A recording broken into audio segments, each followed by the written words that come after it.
Spring, 1945. Europe was burning in the funeral pyre. It had ignited itself. The 1,000-year Reich, meant to signal the dawn of a new, frozen age, had turned to ashes in just 12 years. Its concrete heart, Berlin, writhed in smoke and ruin. This was the Götterdämmerung, the twilight of the gods. And from that smoke, from the flooded cellars of the Reich Chancellery and the last blazing cauldrons of battle, crawled out its most devoted priests, the Black Order of the SS. Men with lightning bolts on their collars, skulls on their caps, architects of midnight, engineers of genocide, the self-proclaimed master race who only yesterday ruled over the fates of millions. They had been the steel backbone of Nazism, its Praetorian Guard, its deadliest weapon. Now, these so-called supermen, whose mission had been to enslave and destroy inferior races, were face to face with their conquerors. The power over their lives and deaths had passed into the hands of the Red Army soldiers, the very people their propaganda had scornfully labeled subhuman. The hunters had become the prey. The sword raised over the world lay broken, its shards now in the grasp of those it had been meant to destroy. Our story is not about the roar of battles. It is about the long, icy silence that followed them, about retribution. This is the tale of Valhalla's fall, and of the fate that awaited its fallen warriors in the merciless captivity of the Red Empire. For a German soldier captured by the Red Army, captivity meant one fate. But for an SS man, it meant something far harsher. Because an SS soldier was not just an enemy, he was a symbol. To understand the brutal destiny that awaited them behind barbed wire, you must first understand this. The SS were not an army. They were a military religious order, loyal not to Germany, but to the Führer himself. A state within a state built on racial obsession and occult mysticism. Under the rule of their Grand Master, Heinrich Himmler, they were meant to become a new aristocracy, a race of overlords whose Nordic blood would give birth to a 1,000-year empire. They were selected through humiliatingly strict racial criteria, their minds hammered into shape by Nazi ideology, their compassion burned out in the furnace of ruthless discipline. They were political soldiers whose true mission was not to fight wars, but to refashion the world according to their vision of madness. This Black Order wore many faces. There were the aristocrats of the spirit, of the Ahnenerbe, searching for the Ark of the Covenant and traces of Aryans in Tibet. There were the fanatical warriors of the Waffen SS divisions, who fought on the front like berserkers. And there were others whose work was carried out in the shadows, the skull-badged Totenkopf units, who ran the concentration camps, the factories of death, the Einsatzgruppen, the mobile killing squads who followed in the army's footsteps, leaving behind mass graves filled with shot women, children, and the elderly. They were the architects of the Holocaust, the executioners of Babi Yar and Cotton. Their black uniforms, adorned with silver runes, became the symbol of absolute, unearthly evil. That is why, in the spring of 1945, when a Soviet soldier captured an SS man, he did not see just another enemy soldier. He saw the man who had burned his village, killed his family, who had marched into his homeland, not to conquer, but to annihilate. And for such an enemy, there was no mercy left in his heart. May 1945. The Great War dissolved into great chaos. Germany, which only yesterday looked like a monolithic giant, crumbled into dust. And in this whirlwind of fire, steel, and despair, the hour of reckoning struck for the warriors of the Black Order. They knew what awaited them. They knew the hunters were coming. And so, they ran. It was a desperate animal sprint westward. Their only hope was to break through the collapsing front lines and surrender to the Americans or the British. In their minds, the Western Allies were men of their class, soldiers who would judge them by the laws of war, but falling into the hands of the Red Army. That was death itself. They remembered well the burned cities and razed villages of the East. They knew there would be no mercy. They shed the black skin of their uniforms like snakes casting off old scales.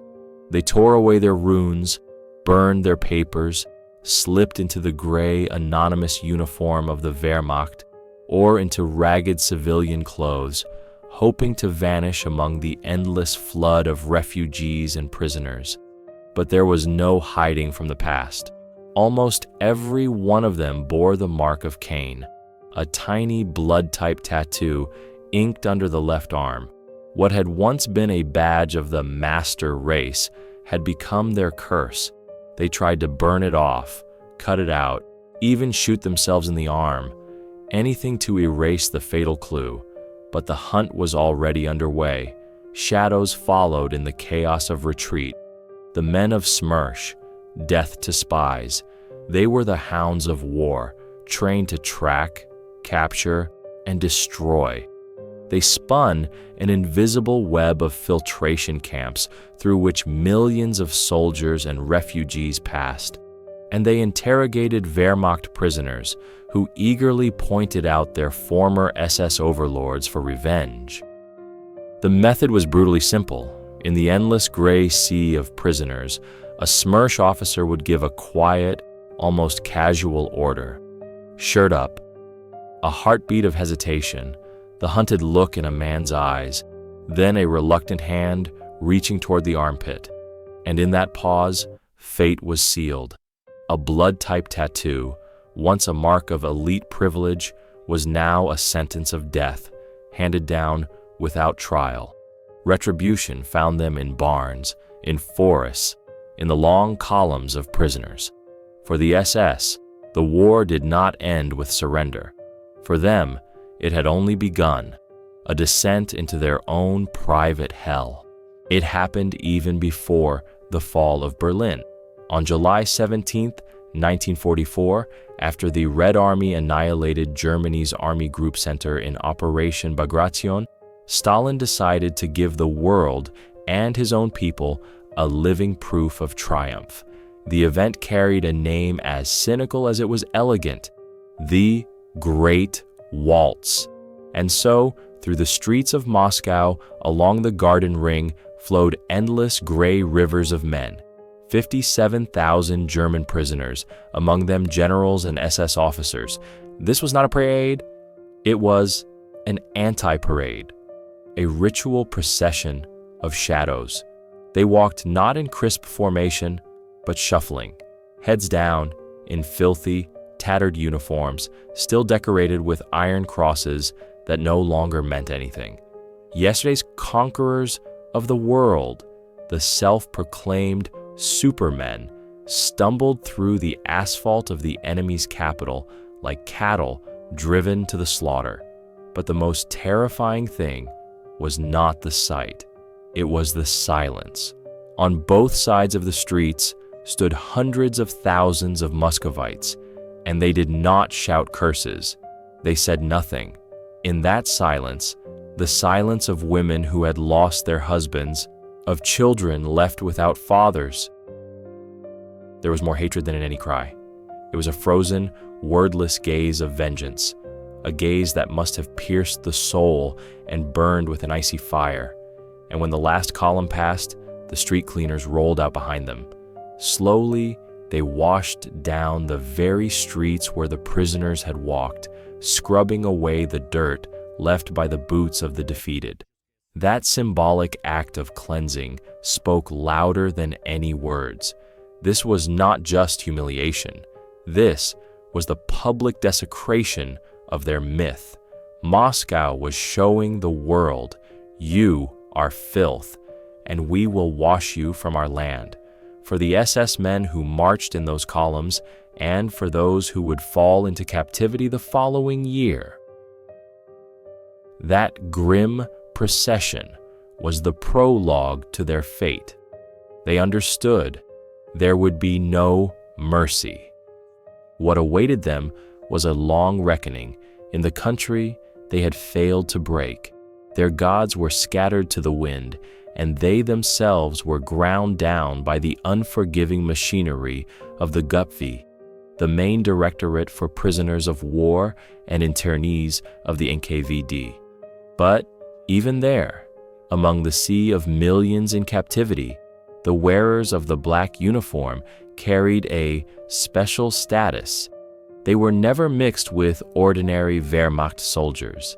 From the very first filtration camps, they were marked out like the plague and sent into special high-security camps. For them, hell had its own separate circle.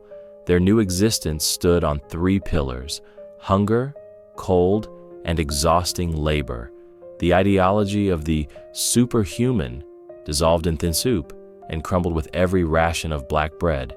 The arrogance of the master race froze in drafty, wind-beaten barracks and drowned in the autumn mud of the camp yards. But the main tool of re-education was labor.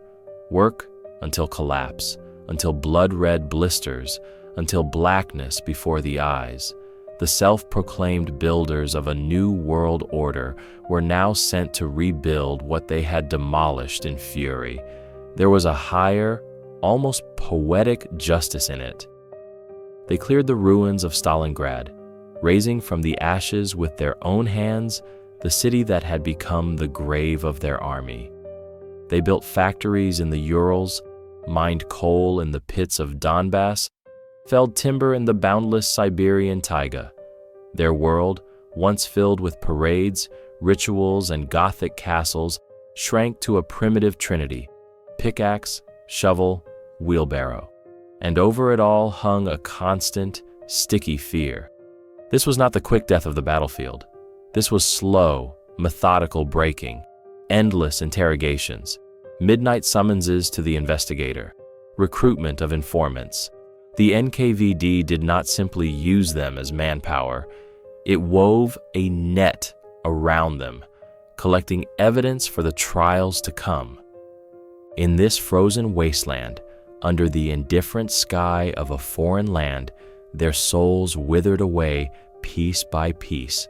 Faith in the Führer, in racial superiority, in the 1,000-year Reich, all of it fell away like frost-bitten fingers. The creed that had once been their steel backbone turned to dust, and beneath the uniform of the Superman, there was revealed nothing more than a frightened, starving, freezing man, clinging to one animal instinct alone: survival.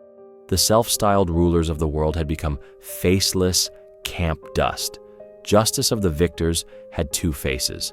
One was bright, public, theatrical. The other, quiet, routine, and perhaps even more terrifying. For captured SS men, the final act of the drama was played out either under the blinding glare of floodlights or in the half-darkness of a barracks. The first was the theater of retribution for the most notorious figures whose crimes were too monstrous to be judged in silence. Soviet authorities staged open trials in ruined Kiev and Kharkov, in burned-out Minsk, cities that had bled under their rule. Those who gave the orders were placed in the dock. These were grand spectacles. Survivors were brought into courtrooms heavy with tears and hatred, their trembling voices recounting the shootings and the hangings. Grim photographs from mass graves were shown to the crowd, and the former supermen, now broken and gray, sat inside their cages, listening to the requiem for their victims. The sentence was almost always the same, and its execution was public as well. In city squares, before thousands of people, the gallows were raised. It was more than an execution. It was a medieval ritual, an act of ultimate justice, a bloody full stop placed by the people at the end of their war. But this was the fate of the few. For most SS men, judgment came differently. Their destiny was sealed by quiet, merciless military tribunals held right inside the camps. No journalists, no spectators, no speeches. A brief hearing, statements read aloud, testimony gathered by NKVD investigators, and the verdict. After the abolition of the death penalty in 1947, the sentence became almost automatic. 25 years in the camps, a quarter century, Chetvertag. For many, this was worse than the rope. It was a slow death stretched across a quarter of a century, a destiny to rot in the coal mines of Vorkuta or in the logging camps of Kolyma, cold, mechanical, without anger or passion. The bureaucratic machine of Soviet justice delivered its verdict on the Black Order. The years passed. Stalin died. The Iron Empire seemed to crack, and through that fracture blew a faint wind of change, what came to be called the Thaw. For thousands of German prisoners rotting in camps, it carried a fragile hope of return. But for the condemned SS men, branded as war criminals, that hope was nearly gone. Their fate had become a bargaining chip in a larger political game. In 1955, West German Chancellor Konrad Adenauer arrived in Moscow on a historic visit. Officially, he came to establish diplomatic relations, but in his briefcase lay an unspoken priority. The Brübaiste recorded the fate of the last 10,000 German prisoners. Negotiations with Khrushchev were brutal. The Soviets insisted, these are not prisoners of war, these are convicted criminals. Still, Adenauer refused to yield. And then a miracle happened. In exchange for diplomatic recognition, the Kremlin agreed to an amnesty. Across the vast, frozen archipelago of the Gulag, an order was sent out. The Germans are to be released.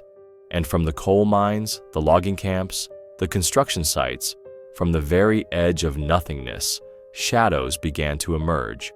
They were no longer the arrogant warriors of the Black Order. They were broken men, aged before their time, with lifeless eyes, dressed in gray prison coats. Trains rolled westward, carrying them home. At last, the freedom they had dreamed of. But waiting for them was the final, most merciless blow. They did not return to the Germany they had fought for. The 1,000-year Reich had vanished from the earth. They returned to a new, democratic country that was desperate to forget its shameful past. They were not welcomed as heroes. People looked at them with unease, with suspicion, with contempt. They were living ghosts, awkward reminders of national disgrace. Wives who had long thought them dead had remarried. Children had grown up never knowing their fathers. These men returned to find themselves strangers in their own homeland. Their long road home ended in a dead end. They had escaped Soviet captivity, but remained eternal prisoners of their past. Unwanted, cursed, and forgotten. So what in the end became the fate of the Black Order in Red captivity?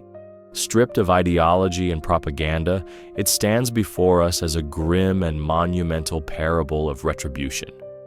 A story of how the most arrogant and inhuman idea of racial supremacy was crushed and ground into dust by harsh, unavoidable reality. They began their march as self-proclaimed gods of a new dark world, crossing Europe to the rhythm of drums and the crackle of burning cities. They believed in their chosenness, in their sacred mission, in their supposed right to judge and to annihilate entire peoples. Their Valhalla was meant to last 1,000 years. And yet they ended their days as nameless numbers in the barracks of Siberia and Vorkuta. Their gods dismantled, their temples destroyed. They themselves were stripped of rank, of titles, even of names, condemned to atone for their crimes in the most terrifying way possible for a master race, with black, slavish labor done for the very people they once deemed slaves. The fate of the SS prisoners in the USSR is more than just a chapter in the history of the Second World War. It is a dark mirror that humanity must look into from time to time. It is a dreadful but necessary lesson that any ideology which elevates one nation above another will inevitably end in ruin. It turns people into monsters and then into shadows. Their dreams of world domination turned to ashes, and those ashes still lie cold on the battlefields and in the mass graves stretching from Stalingrad to Berlin, an eternal reminder: any tower built on bones is doomed to collapse, and that the twilight of the gods is not a myth. It is merely another name for the dawn of justice. Thank you for watching till the end. If you enjoyed this video, give it a like, subscribe, and don't forget to hit the bell so you won't miss the next incredible stories. Take care of yourselves and your loved ones.